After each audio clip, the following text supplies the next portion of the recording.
লোকটা এতটাই দরিদ্র, হত দরিদ্র যে তার গায়ে ভালো এমন কাপড়ও নাই যা দিয়ে তাকে কাফন করা যায়। তার লাশের পাশে কাছাকাছি আমি বসেছিলাম, হঠাৎ করে একটা আওয়াজ হলো।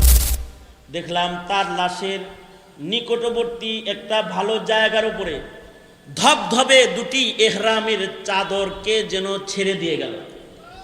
চাদর দুইটা চমকাইতেছে আর তার থেকে খুশবু বার হইতেছে। ইবনুল জাওজি বলেন তার থেকে খুশবু বার হইতেছে। আবু আব্দুল্লাহ বলে খুশবু বার হইতেছে, দেখে বোঝা যায় এটা জান্নাত থেকে আল্লাহর দেয়া তোহফা কিছু হবে। আবু আব্দুল্লাহ বলে সিফাতুস সাফওয়া কিতাবের ভিতরে ইবনুল জাওজি রাহমাতুল্লাহ আলাইহি এনেছেন। আবু আব্দুল্লাহ বলে কোরআন শরীফ চাইছে, একটা ভালো জিনিস চাইছে, এটা কেমনে না দেই? আমি আমার নিজের পড়ার কোরআন মজিদটা তাকে দিয়ে দিলাম, আমার নিজের কোরআন শরীফটাই তারে দিয়ে দিলাম। সে চলে গেল, তার একটা হুজরা আছে, ঝুপড়ি ঘর, ওখানে গেল গা। কিন্তু আশ্চর্য, আসরের আজান হলো, আবেদ ইবাদত করতে আসে না, হাজ্জাজ মসজিদে আসে না। মাগরিবের আজান হয়ে গেল, সে মসজিদে আসে না। এশার আজান হয়ে গেল, আমরা নামাজ পড়লাম, কিন্তু হাজ্জাজ আবেদ রহমতুল্লাহি আলাইহি মসজিদে আসতেছে না। উনি বলে আমি সন্দেহে পড়ে গেলাম যে একটা নিয়মিত 5 বেলা মসজিদে এসে নামাজ পড়নেওয়ালা আবেদ মানুষ কিল্লে গিয়া 3 ওয়াক্ত হয়ে গেল আসে না।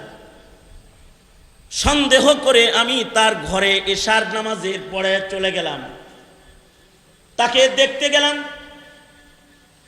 আবু আব্দুল্লাহ বলে ঘরের দরজায় দাঁড়ায় দেখি, সালাম দেই, কোনো আওয়াজ ভেতর থেকে আসে না। দরজা খুলে বাতি লাগায় আলো জ্বালায় দেখি আল্লাহর বান্দা নাই, অর্থাৎ তার ইন্তেকাল হয়েছে। কিন্তু ইন্তেকালের পরে চিত্রটা এত সুন্দর, আমার কাছ থেকে যে আল্লাহর কোরআনটা চাইয়া লই আইছে, বাচ্চা যেমন তার মাকে বুকের ভেতরে জড়ায় ধরে ঘুমায় যায়, আমার কাছ থেকে চেয়ে আনা আল্লাহর কোরআনের মুসহাফ, আল্লাহর কোরআনকে বুকের মধ্যে জড়ায় ধইরা সে মরে গেছে, আর তার রূহ নাই।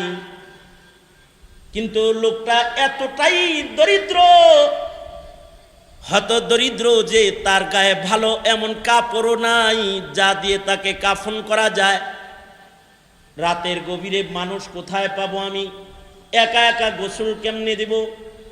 একটা চৌপায়া হাজির করে চৌপায়াটা নিয়ে তার গোসলের ইন্তজাম করতে তাকে ঘরের কোণে রাখলাম। সকালবেলায় ইন্তজাম হবে গোসলের আর দাফনের। ফজরের নামাজে মানুষ আসলে সবাই নিয়ে বুজুর করে দাফন করব। মনে মনে ভাবতাছি আমার গায়ের চাদরগুলা তার কাফন হিসাবে দিয়ে দিব। কিন্তু তার লাশের পাশে কাছাকাছি আমি বসেছিলাম, হঠাৎ করে একটা আওয়াজ হলো।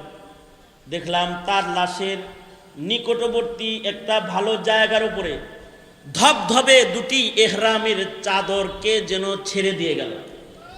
চাদর দুইটা চমকাইতেছে আর তার থেকে খুশবু বার হইতেছে। ইবনুল জাওজি বলেন তার থেকে খুশবু বার হইতেছে। আবু আব্দুল্লাহ বলে খুশবু বার হইতেছে, দেখে বোঝা যায় এটা জান্নাত থেকে আল্লাহর দেয়া তোহফা কিছু হবে।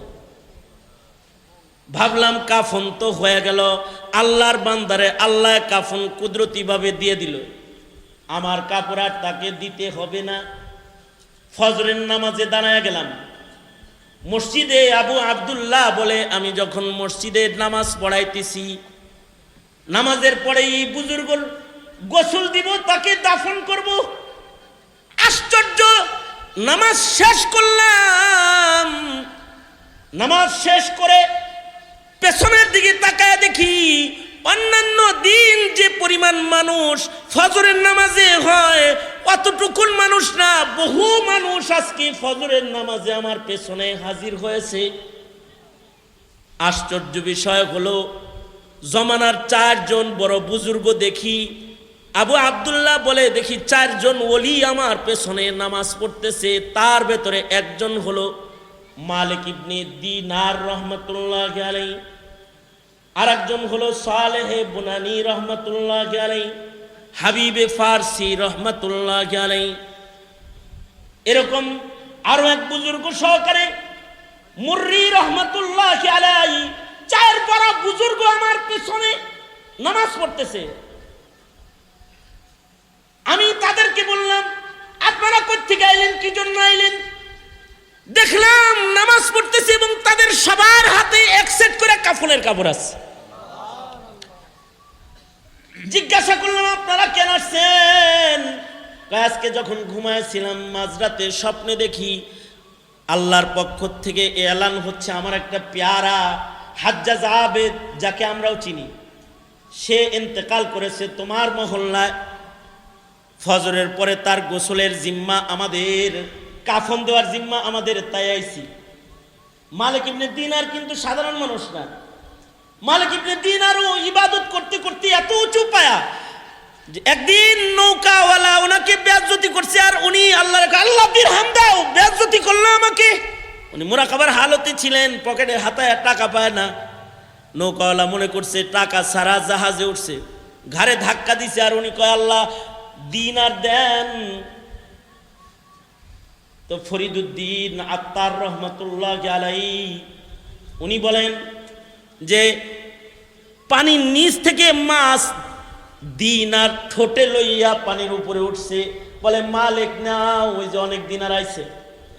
উনি 1 দিনার নিয়ে বাড়া দিয়া বাকি মাছগুলারে কয় আমার হাজত পুরা হয়ে গেছে, জাগা। বলা হয় এ কারণেই ওনাকে মালিক ইবনে দিনার বলা হয় যে ওনার দিনার চাইলে মাছে দিনার লয়ে আইছে। আমাদের লেগে যদি মাছে আনতো দিনার, তো 1 টাকা ভাড়া দিয়া বাকিগুলার এটা আমারে দিয়ে যা, মাছের কাছ থেকে রাইখা দিতাম। এই মালিক ইবনে দিনার ওই জানাজায় আছেন, ফজরের নামাজে আছেন। ইবনুল জাওজি ওনার কিতাবে লিখেছেন, মালিক ইবনে দিনার নামাজ শেষে তাকে বললেন, এ আবু আব্দুল্লাহ, এই হাজ্জাজ আবেদ সে কোথায়? এই আলেম না, কিন্তু সাধারণ গ্রামের পাবলিক একজন আবেদ। নিজেকে আল্লাহর কাছে প্রিয় বানাইতে ইবাদত লাগে। জনতার কাছে টাকা দিয়ে প্রিয় হওয়া যায়, পাবলিকের কাছে সুন্দর করে কথা বললেও প্রিয় হওয়া যায়, ভালো করে গান গাইলেও প্রিয় হওয়া যায়, ব্যাট পিটাইলেও প্রিয় হওয়া যায়, ভালো করে বল করলেও প্রিয় হওয়া যায়। আল্লাহর কাছে ইবাদত দিয়ে প্রিয় হতে হয়। যদি সে সাধারণ মানুষ হয়, ইবাদতের কারণে সে আল্লাহর প্রিয় হয়ে যায়। হাজ্জাজ আবেদ সাধারণ মানুষ, কিন্তু আল্লাহর কাছে এত প্রিয় যে তার জানাজায় আল্লাহর পেয়ারারা আসছে। ওই ইমাম বুখারীর মতন, ইমাম বুখারীর ইন্তেকালের পরে আল্লাহর রাসূল নিজে জমানার মুহাদ্দিসদেরকে স্বপ্নযোগে ডাকতেছে আর বলতেছে, এই জানো না আজকে আমার মুহাম্মদ আমার কাছে আইতাছে, আমি ইস্তেকবালে আছি। খবর পায়া বড় বড় মুহাদ্দিসরা ইমাম বুখারীর বাড়িতে আসছে, এসে দেখে ইমাম বুখারীর ইন্তেকাল হয়েছে। ফেসবুকের আমল না যে একটা পোস্ট দিয়ে সবার কাছে পরিচয় করায়া দিবে। তাদের নেক আমলের কারণে আল্লাহ তাদের পরিচয় করায়া দেয়, রাসূল তাদের পরিচয় করায়া দেয়। তো হযরত মালিক ইবনে দিনার রহমতুল্লাহ আলাইহি হাজ্জাজ আবেদের সামনে যায় ওনার চেহারার উপরের কাপড় সরায়া চুমা দিলেন। চুমা দিয়া বললেন, যে এলাকার মানুষ তোমাকে চিনে ফেলে তুমি আর সে এলাকায় বসবাস করো না, তোমার বুজুর্গি মানুষ জেনে ফেলবে। তাই এত রিয়া মুক্ত ইবাদত তুমি করলে, আমি মালিক ইবনে দিনার আজকে তোমার জানাজায় এসেছি, তোমাকে গোসল দিতে এসেছি, হাসরে যেন আমাকে না নিয়ে একা একা জান্নাতে যায় না। মানুষ আল্লাহর কাছে প্রিয় হয় ইবাদতের কারণে। মা বাবার খেদমতটাও একটা ইবাদত, যে ইবাদতের কারণে ওয়াইসুল কারনি আল্লাহর কাছে প্রিয় হয়ে গেছে। এমন প্রিয় হইছে যে উমর রে বলে তুমি তার কাছ থেকে দোয়া লও, আমার উম্মতের জন্য দোয়া চাও।